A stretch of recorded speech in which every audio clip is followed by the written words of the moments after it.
मित्रों नमस्कार, मैं हूं करण। आज हमारे साथ उपस्थित है श्री कुंवर बहादुर त्रिपाठी जी, जो वेदों के, उपनिषदों के, संस्कृत के और धार्मिक परंपराओं के, धर्म के अच्छे जानकार हैं, वैदिक विद्वान हैं, वैदिक प्रवक्ता हैं और साथ ही कुरान और बाइबल के भी अच्छे जानकार हैं।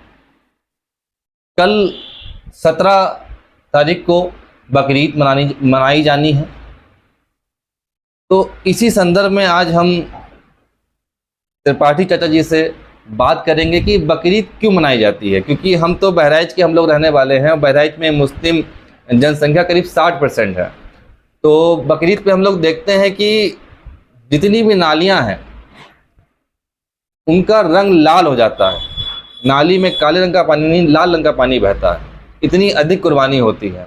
एक ही दिन में, एक ही झटके में करोड़ों, दुनिया भर में करोड़ों जीवों की हत्या, बकरे की हत्या और आदि पशु पक्षियों की हत्या कर दी जाती है। तो इस संदर्भ में हम जानकारी करना चाहेंगे, क्या ये कुर्बानी आवश्यक है, होनी चाहिए या नहीं होनी चाहिए, या क्या तरीका है इस कुर्बानी का। से आपका जो प्रश्न है कुर्बानी के बारे में, ये एक इस्लाम जगत का त्यौहार है। इस्लाम जगत का? इस्लाम जगत और त्यौहार हर मतों में, हर मजहबों में, हर पंथों में मनाया जाता है, मनाया भी जाना चाहिए। जैसे हमारे यहाँ होली, दीपावली इत्यादि पर्व हैं, ऐसे अन्य देशों में, वहाँ के निवासियों में, अन्य मतों में भी त्यौहार मनाए जाने का प्रचलन है। हाँ, उनके स्वरूप बिगड़ जाते हैं, उन पर तब विचार करना पड़ता है कि आवश्यक है कि नहीं आवश्यक। तो त्यौहार मनाया जाना आवश्यक है, लेकिन क्या जैसा मनाया जा रहा है ऐसा मनाया जाना आवश्यक है कि नहीं आवश्यक है, इस पर प्रश्न उठता है। जी हाँ, इस पर प्रश्न उठता है कि जो तरीका है, जिस प्रकार से रक्तपात होता है, मैं ये नहीं कह रहा कि वो गलत है, पर वो गलत है या सही है, या परंपरा कुछ डिस्टर्ब हो गई उनकी, या कुछ और परंपराएं थी कुछ और बन गई, या क्या हो सकता है। आप इस बारे में जानते हैं अच्छे से। जो त्यौहार है, त्यौहार मनाना गलत नहीं है। त्यौहार मनाने के तरीके गलत हो सकते हैं और गलत हैं। जैसे गंगोत्री से पानी चला, शुद्ध गंगा का जल, ऋषिकेश तक पहुँचते पहुँचते कुछ में गंदगी हुई, फिर आगे बढ़ा, बनारस तक आते हुए और गंदगी हुई, और हुगली तक पहुँचते पहुँचते वो पानी बहुत ही गंदा हो जाता है। इसी तरह बहुत सी परंपराएं भी हैं समाज में, जो शुरू में प्रारंभ की गई अच्छी परंपराएं, लेकिन धीरे धीरे मनुष्यों के द्वारा, नासमझी के द्वारा या स्वार्थवश या किसी अन्य कारणों से उनमें अनेक प्रकार की विसंगतियाँ आ गई और उसमें दूषण आ गए, जिससे उनका रूप विकृत हो गया, इसलिए वो गड़बड़ हो गए। यही चीज़ हमारे त्योहारों में भी आ गई। जैसे अपने यहाँ त्यौहार में बहुत सी विद्रूपताएँ आ गई, ऐसे जो ये बकरीद का त्यौहार है ये भी इसी तरह का है। ऐसे कुर्बानी की बात आती है कि कुर्बानी करना है वो अनिवार्य है। हाँ, कुर्बानी अनिवार्य बताई जाती है। कुर्बानी अनिवार्य है, और उधर उस कुर्बानी के नाम पर हम जीव हत्या करते हैं। और किसके नाम पर हत्या करते हैं? उस खुदा के नाम पर, उस अल्लाह ताला के नाम पर, जिसकी सिफ़त नाम रहीम है। उस अल्लाह ताला का जो एक सिफ़त नाम रहीम है, रहीम का अर्थ होता है कृपालु, रहम करने वाला, रहम करने वाला, रहम और करम करने वाला। तो जब रहीम है, वो रहम करने वाला है, तो उसकी इबादत हम किसी का कत्लेआम करके कैसे कर सकते हैं? ये कोई अच्छा मत मजहब इसकी तरफदारी नहीं करेगा। क्योंकि मुसाफिर जी ने लिखा है एक जगह, कुंवर मुसाफिर कुंवर सुखलाल मुसाफिर आर्य समाज के बहुत अच्छे विद्वान हुए हैं और उर्दू के बहुत बड़े विद्वान थे, पंडित थे, और वो कवि भी रहे हैं। उनकी लेखनी से लिखा गया है कि अगर तुम्हें दरकार है रहमत खुदा की भाइयों, खून नाहक बेकसों का तुम वहाँ ना छोड़ दो। जो निरीह प्राणी है, जो मेरी तरफ फुसकारने से प्यार पाने के लिए हमारी तरफ आ रहा है, उसको यह नहीं पता है कि हमारे गले पर छुरा चलने वाला है। ऐसे बेजुबान प्राणी पर जो है छुरा चलाते हो, ऐसे तो रहीम कभी नहीं खुदा हो सकता, खुश हो सकता। खुदा की कोई बात नहीं। खुदा को राजी करने के लिए ही कुर्बानी दी जाती है। कहा जाता है कि हम अल्लाह को राजी करने के लिए उसकी राह में कुर्बानी दे रहे हैं। हाँ, तो ये राह में जो बात आती है उसमें बिगाड़ शुरू हुआ। बात यह आती है हदीसों में और कुरान भी आया है कि जैसे कोई भी हम अगर काम करने चले तो राह जो होती है कोई अच्छा कार्य करने चले, समाज के लिए कोई आंदोलन करने चले, तो वो एक दुधारी तलवार है और उस पर चलना बड़ा कठिन है। वो आंदोलन तब तक सफल नहीं होगा जब तक हम अपने को कुर्बान नहीं करेंगे, अर्थात त्याग नहीं करेंगे। जी जी बिल्कुल। तब तक हम सफलता नहीं हासिल कर सकते। तो वहाँ अपने लिए है, मतलब त्याग करने के लिए है, कुर्बानी अपनी देनी है, न कि किसी दूसरे जानवर की कुर्बानी देनी है। जब तक हम अपने का त्याग नहीं करेंगे तब तक आगे नहीं बढ़ सकते हैं। इसी की जो अपनी वैदिक परंपरा में है उसको हम बलि वैश्य देव यज्ञ कहते हैं। जो हमारा 5 यज्ञ है, पंच महायज्ञ में से तीसरा यज्ञ है बलि वैश्य उनमें देव। से अंतिम हमारा यज्ञ होता है बलि वैश्य देव यज्ञ। बलि का मतलब होता है हिस्सा, और वैश्य जो शब्द बना है वो विश्व से बना है, संबंध कारक के लिए। जैसे दिति से दैत्य, आदित्य से आदित्य, और कण्व से कांड, सुमित्रा से सौमित्र। उसी तरह विश्व से वैश्व अर्थात विश्व का, और देव देने वाले। बलि मतलब हिस्सा, किसका हिस्सा? उन देवताओं का, विश्व के वो देवता जो हमें देते हैं, उनका हिस्सा, उनकी मतलब कल्याण के लिए हम आहुतियाँ देते हैं। 10 आहुतियाँ प्रदान करते हैं। जैसे कीट पतंगे हैं, वो हमारे इकोसिस्टम को मेंटेन करते हैं, अर्थात वो मुझे दे रहे हैं। पशु हैं, वो मुझे सुरक्षा प्रदान करते हैं, दूध देते हैं, चमड़ा देते हैं, वो भी देवता हुए, उनका भी हिस्सा चाहिए। हिंसक जानवर हैं, आप छोड़िए, शेर को ले लीजिए, बिच्छू के ले लीजिए, अजगर को ले लीजिए, वो भी क्या है? वो भी मुझे दे रहे हैं। क्या दे रहे हैं? सांप हैं, वायु की टॉक्सिसिटी को एब्जॉर्ब करके शुद्ध कर देते हैं, तो मुझे प्राण दे रहे हैं अप्रत्यक्ष रूप से। वो हिंसक हमारे लिए हानिकारक नहीं है। और दूसरी चीज़, जहाँ पर वो रहते हैं वहाँ पर लोग जाते नहीं हैं, जंगल सुरक्षित रहता है। जंगल सुरक्षित रहता है तो इकोसिस्टम हमारा मेंटेन रहता है, ऑक्सीजन अच्छी मिलती है, पर्यावरण शुद्ध रहेगा। तो जो हिंसक जानवर हैं वो भी मेरे लिए देवता हुए, तो उनके हिस्से के हिसाब से भी हमारे यहाँ जो वैदिक परंपरा थी उसमें बलि वैश्य देव यज्ञ प्रारंभ हुआ। उस बलि वैश्य देव यज्ञ का धीरे धीरे विकृति आती गई। और बलि जो बलि प्रथा जो प्रारंभ हुई है वो काल, उस मध्यकाल में इतनी विकृति आ गई कि मुर्गा, शराब, बकरा ये भी देवी के नाम पर चढ़ाया जाने लगा। वो जो बलि शब्द था उसी का विकृत रूप करके वहां पहुंचा सऊदी अरब में मध्यकाल में। वहां भी पहले वैदिक परंपरा थी। अच्छा, यहीं से जो है जो बलि शब्द है बलि हर जगह बाइबल में भी आपको मिलेगा, वहां तो स्पष्ट बलि की बात आती है। तो हम करते हैं, बलि देते हैं, उनको बकरा चाहिए, चोखा आटा चाहिए, आलू चाहिए, बात करते हैं बाइबल में भी। और आपके इसमें इस्लाम जगत में भी ये से गया है, बिगड़ा हुआ है। और यहाँ एक कहाँ से आती है? हजरत इब्राहिम के जीवन से शुरू। कहाँ से? 4000 साल पहले हजरत इब्राहिम हुए, जो तीनों संप्रदाय इस्लाम, ईसाई, यहूदी इन्हीं से संबंधित है, हजरत इब्राहिम से। तो इब्राहिम के जीवन से होता है। उनकी दो जी, पहले का नाम था शायरा और दूसरे का नाम था। ये पूरी रामायण जैसी है। अच्छा। और जब हमारे यहाँ आती है कि सीता जी को गर्भावस्था में उनको वनवास किया गया, दूसरी पत्नी के कहने से हाजरा जो उनकी एक पत्नी थी उनको वनवास दिया था। अच्छा। तो हजरत इब्राहिम के जीवन में कई ऐसे वारदात आए जिसमें उन्हें कई कठिनाइयों को झेलना पड़ा। वो जो है उन कठिनाइयों को पार करते चले गए बड़ी आसानी से। और उसके बाद में जो है ये एक उनमें और घटना, इसके परीक्षा ली गई। अंत में उन्होंने किया कि उसको भी पार कर गए, अपनी मोहब्बत को इन्होंने कुर्बान कर दिया, अर्थात अपनी प्यारी पत्नी को वनवास दे दिया। अपनी पत्नी को वनवास दे दिया ने। तो वहाँ क्या अपने मोहब्बत की कुर्बानी की। ठीक। अब वो गर्भवती थी, उनके बच्चा पैदा हुआ इस्माइल। तो जैसे भगवान राम को मिले थे, इसी तरह बाद में इनको इस्माइल मिले। पूरी कहानी लंबी है, तो आगे जब वहाँ मिले फिर देखते हैं तो प्रसन्न होते हैं और उनको फिर लाते हैं। जैसे सीता को लाए और लोग उसको लाए, उसी तरह इस्माइल को भी लाते हैं। अब इस तरह से।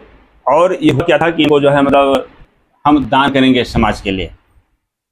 अपने यहाँ हम देते हैं गुरुकुलों में, अपना 4 बच्चे हैं तो एक बच्चे को गुरुकुल में देंगे, एक बच्चे को सेना में भर्ती कराएंगे, एक बच्चा हमारा समाज सेवा करेगा। जैसे सरदार भगत सिंह के पिताजी 3 भाई, तीनों ने अलग संकल्प लिया था। अच्छा। एक ने कहा कि हम जो है लेखनी से लिखेंगे क्रांति के लिए, एक ने कहा मैं सीधे सीधे भाग लूंगा, एक ने कहा मैं जाकर प्रचार करूंगा।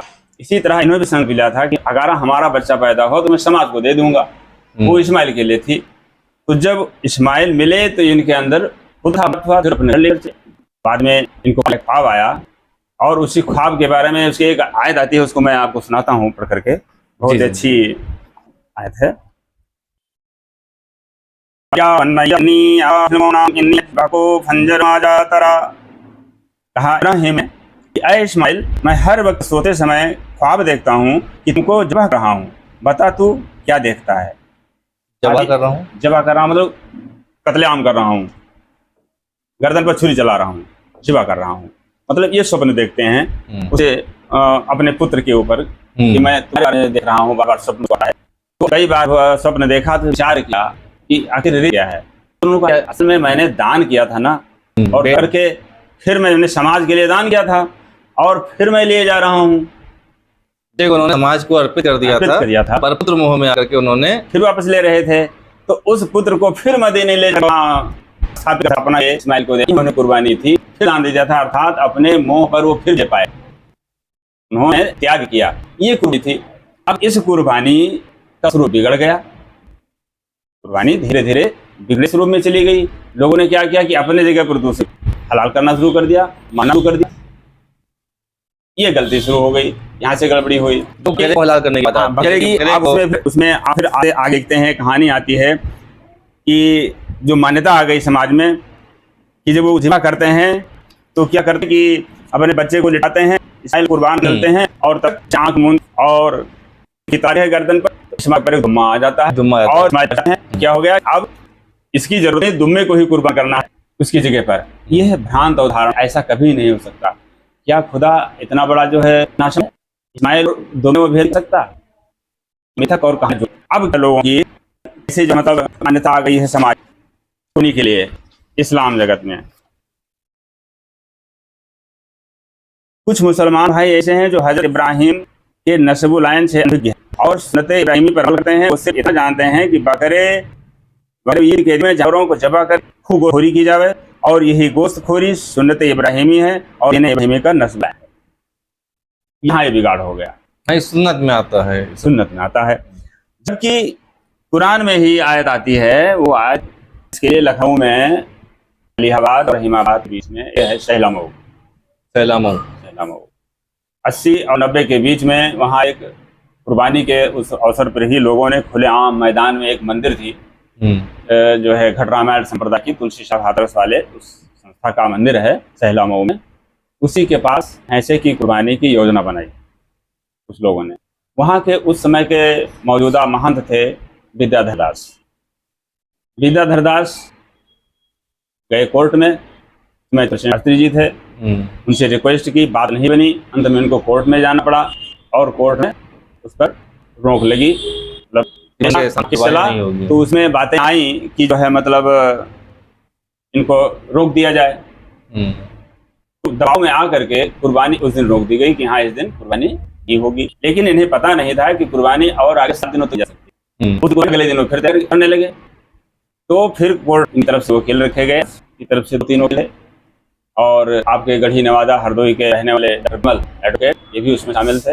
अच्छा जी। और उनसे भी कोतवाली और तर्जुमेकार आए, जो हवाला दिया, हवाला उन्होंने था उस आयत का जो तर्जुमा था, उस तर्जुमे में ये भाव था, जब पढ़कर सुनाया तर्जुमेकार ने, तो वहाँ ये लिखा हुआ था कि ऐ परहेजगारों, उस अल्लाह ताला तक दुम्मा, ऊंट, बकरे की गोश्त, हड्डी और चमड़ा नहीं पहुंचता है, आपकी परहेजगारी पहुंचती है। अर्थात उस अल्लाह ताला को इसकी कोई जरूरत नहीं है, आवश्यकता नहीं है, आवश्यकता नहीं है।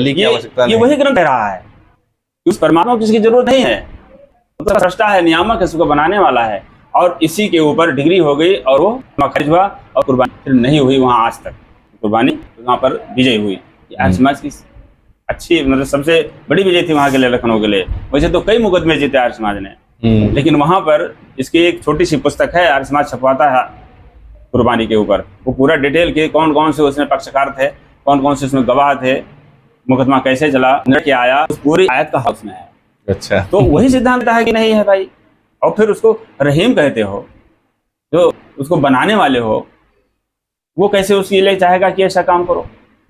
तो यहाँ पर एक गड़बड़ी हुई कि लोग अपने स्वाद के लिए और अपने मौज मस्ती के लिए बीच में ले आए उस दुम्मे को, बकरे को, गाय को काटना शुरू कर दिया और खाने लगे। ये विकृति आ गई, इसलिए इसका स्वरूप बिगड़ गया, जो गलत है, इसका नहीं होना चाहिए। बहुत से इस्लाम जगत में बुद्धिमान विद्वान हैं ऐसे जो इसका विरोध करते हैं, इसके समर्थन में हैं। जीवों की हत्या मोहम्मद साहब के जीवन का भी उल्लेख करते हैं, जो अक्सर गाय का दूध पीते थे, खजूर खाते थे और उपदेश देते थे कि पेड़ों को मत। जो व्यक्ति, क्योंकि सऊदी अरब में पेड़ बहुत महत्वपूर्ण है, वहाँ पे पेड़ है ही नहीं, बहुत कम है, जो थोड़े बहुत है, जो मुश्किल से कहीं एक पेड़ निकला उसको काट दोगे। तो कहते थे पेड़ों को मत काटो, गाय को मत मारो। अब कहाँ तक सत्य है, लेकिन विद्वान उनके बताते हैं। तो अगर हजरत मोहम्मद साहब जो इसके मुख्य स्तंभ हैं, वो ये कहते हैं कि गाय को मारो, पेड़ को, जो पेड़ काटने की मना कर रहा है वो किसी जानवर का लेकर समझता है। बाकी बातें तो बहुत मुझे लेना चाहिए, लेकिन उनके पक्ष के लोग हवाला देते हैं। हवाला ही ये सिद्ध होता है कि जो व्यक्ति पेड़ काटने के लिए मना ही कर रहा है, वो जानवर का गला काटने का मना ही कर सकता है। इम्पॉसिबल, ऐसा नहीं हो सकता, ऐसा होना ही चाहिए। क्योंकि बहुत सी अच्छे अच्छे विद्वान हैं, जैसे नियाजी भाई हैं, रहमत थे, उन्होंने बहुत सुंदर इस पर बहुत लेके। हमारे आर्य समाज के तो बहुत से अच्छे अच्छे विद्वान रहे हैं जिनको महारत थी कुरान के ऊपर भी, और उसके बाद में उस पर अनेक प्रकार के लेख भी लिखे, कविताएं भी लिखी। और कुंवर सुखलाल की तो बहुत ही कविताएं बढ़िया हैं। वो लिखते हैं, खुदा मिल ही नहीं सकता कभी भी खुदरस्तों को, खुदी में चोर हैं जो और का काम लेते हैं। खुदा मिल ही नहीं सकता कभी खुद परस्तों को, खुदी में चोर हैं जो और का नाम लेते हैं।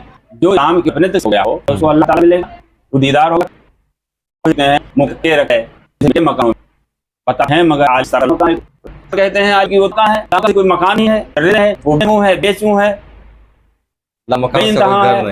ला शरीक है, शरीर नहीं है, ला शरीक मतलब जैसा कोई सहायता नहीं कर सकता, किसी का ये सहायता नहीं लेता है। अब बच्चे का निर्माण कर रहा है तो किसी यंत्र की जरूरत नहीं पड़ती है, वो किसी नहीं है, वो अपने हिसाब से सारी व्यवस्था, सारी सृष्टि कर रहा है। अर्थात ला शरीक, उसके कार्य में कोई दखलंदाजी करने वाला नहीं है, वो खुद सक्षम है, सहायता की आवश्यकता नहीं है। और जब वो लामकान है तो उसके मकान बनाते हो, अल्लाह का घर, मस्जिद नामी करते हो, अल्लाह बैतुल्लाह, बैतुल है अर्थात वो घर है। तो जो काबा बनाया उसी लिए विद्वान कहता है कि मुकैयद करके रखा है तुझे मिट्टी के मकानों में, मगर आलिम बताते हैं सरासर मकान है तू। तो हम कहते कुछ हैं, करते कुछ हैं। ये मतांतर और मजहबों में यही विकृतियां आई हैं जो हमारे इस सुंदर पावन पर्व को बिगाड़ करके रख दिया।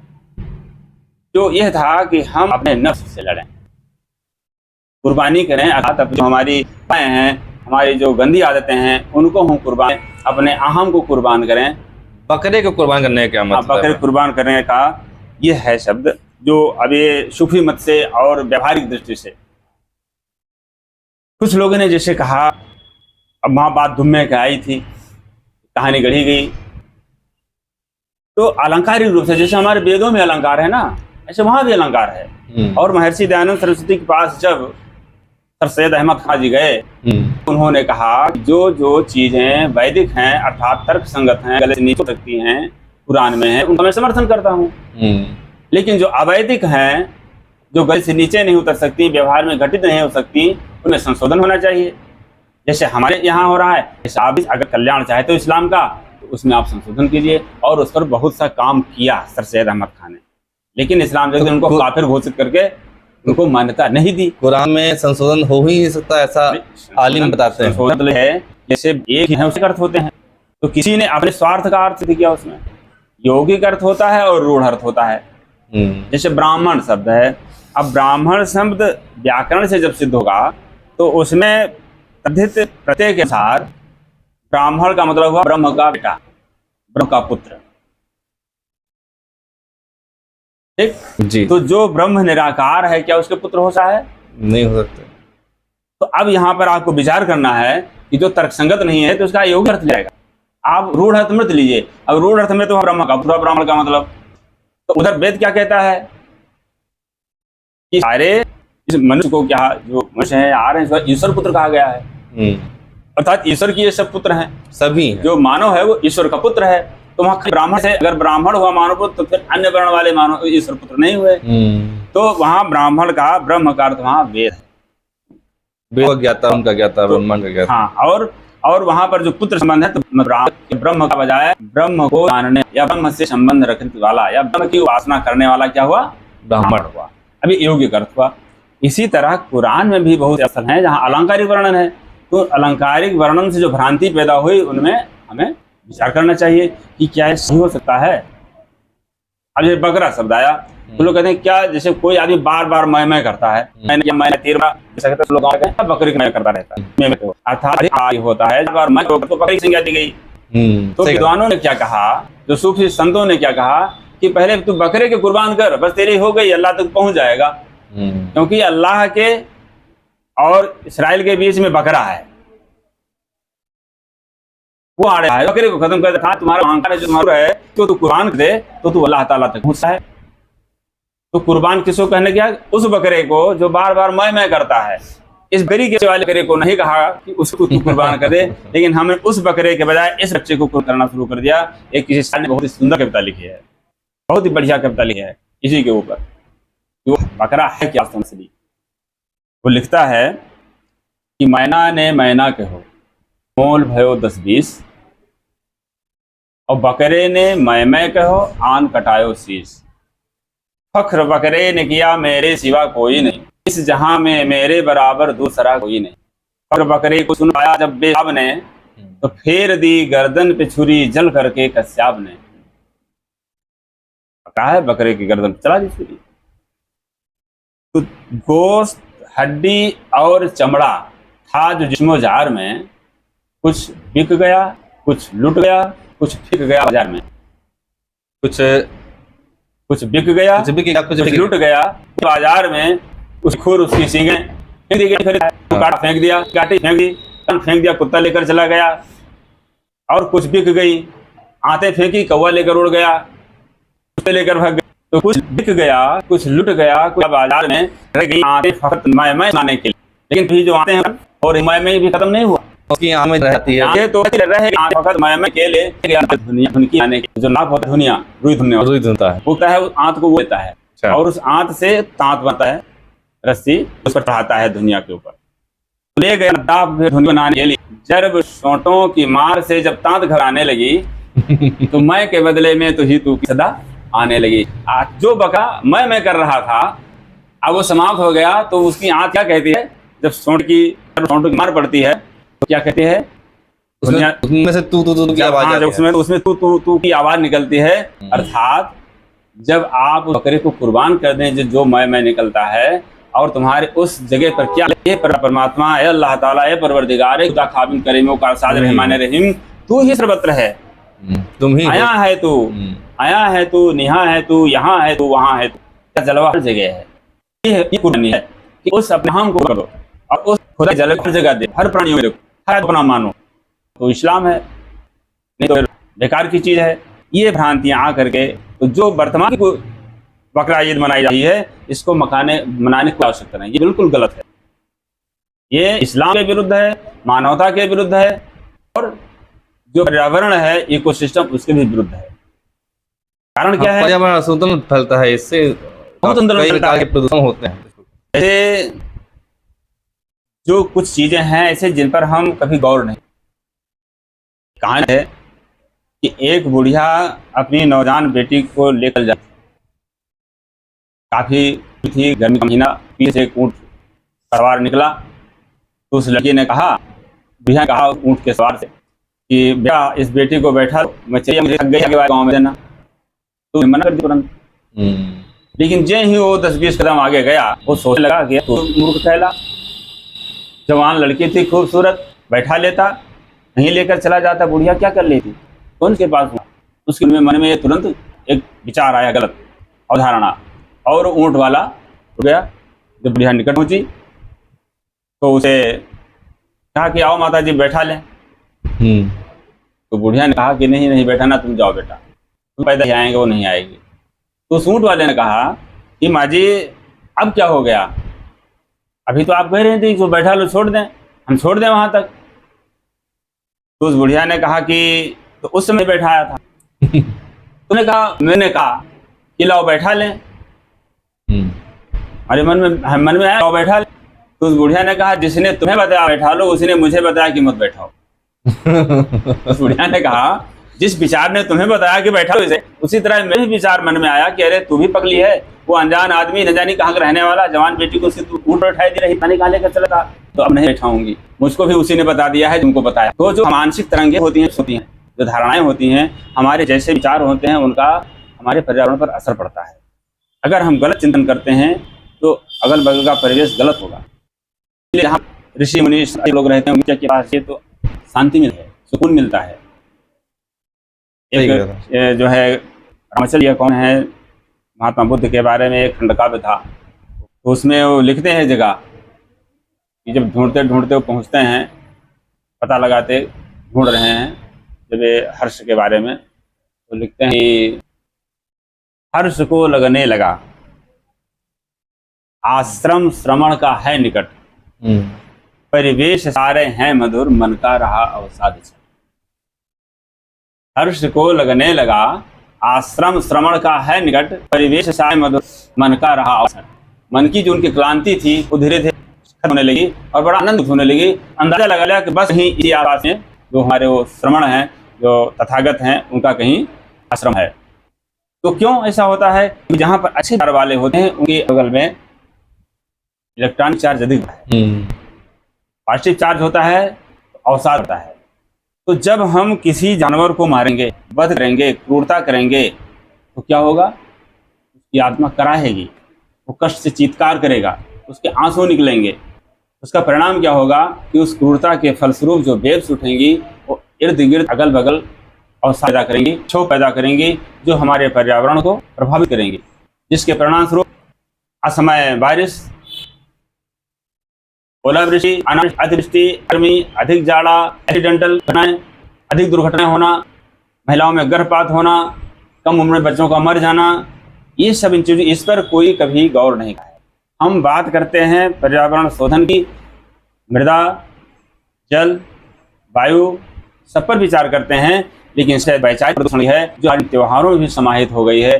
जैसे आपका बकरा ईद है, हमारे यहाँ दीपावली में लोग बहुत सी गंदगी फैलाने लगे, होली को करो बिगड़ लोगों ने, 960 पर इतना वैदिक पावन उदात पर्व था, उसमें लोग शराब खा करके तरह तरह के जो है दुर्व्यवहार करने शुरू कर दिए। इसी तरह ये बकरीद भी है, इसलिए इस पर विचार करना चाहिए। और ये वास्तव में जो वर्तमान का स्वरूप है, बिगड़ा हुआ स्वरूप है, इसकी हानि है, ये उसी का स्वरूप है जो बलि दी जाती है। क्या जाता था कि कुर्बानी करो समाज के लिए, इन जीवों ने हमारे कुछ किया है तो इन जीवों के लिए करो।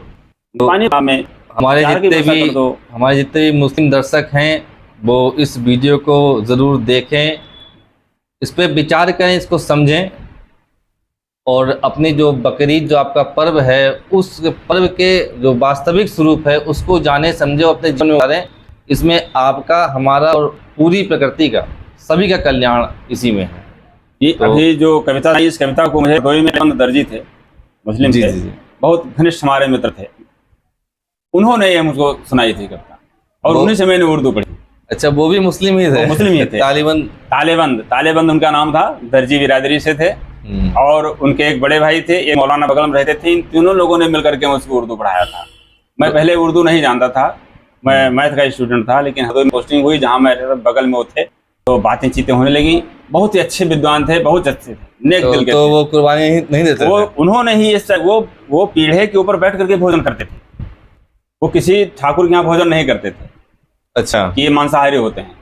और ब्राह्मण में भी सारे ब्राह्मण क्या नहीं करते थे, जिनके यहाँ जानते थे कि ये ब्राह्मण शाकाहारी, उसके घर में भोजन करते थे, जबकि वो मुसलमान थे जाति तालिबान। और अपने घर में चौका लगता था, पीढ़ा रखा जाता था, लकड़ी के पीढ़े पर बैठ कर भोजन करते थे। और आप अपने बहराइच में, अभी आप यहाँ मीरपुर कस्बा है, तो मीरपुर कस्बे के आपके गाँव में के बाद तो उधर है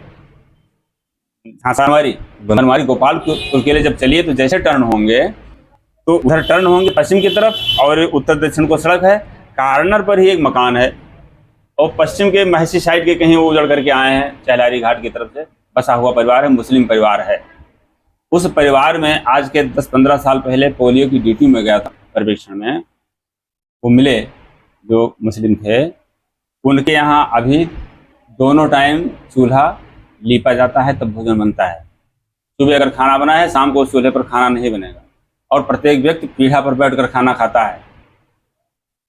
अच्छा, शुद्ध शाकाहारी। अभी आपके बहराइच के 3 किलोमीटर नहीं है, लेकिन अब कह रहे थे वो भी, जैसे हम लोग में कहते हैं कि बच्चे लखनऊ दिल्ली गए, हर आदमी शराब सीख गया, कोल्ड ड्रिंक के बहाने शराब पीने लगे, जिसको देखो वो अंडा खाने लगा, उसको शाकाहारी मान लिया। विज्ञापन भी आ रहा है विज्ञान तो अभी अपने चाहे हो चाहे संडे, रोज खाओ। जब ये बात इसलिए हमें अपने त्योहारों को साफ सुथरा रखना चाहिए और उस अल्लाह ताला की इबादत करनी चाहिए जो अल्लाह ताला सबके लिए एक सूरज बनाया, एक चांद बनाया, सबके लिए नदी पृथ्वी बराबर दी। जैसे हमें अधिकार है जीने का, ऐसे उन जीव जंतुओं को भी अधिकार है जीने का।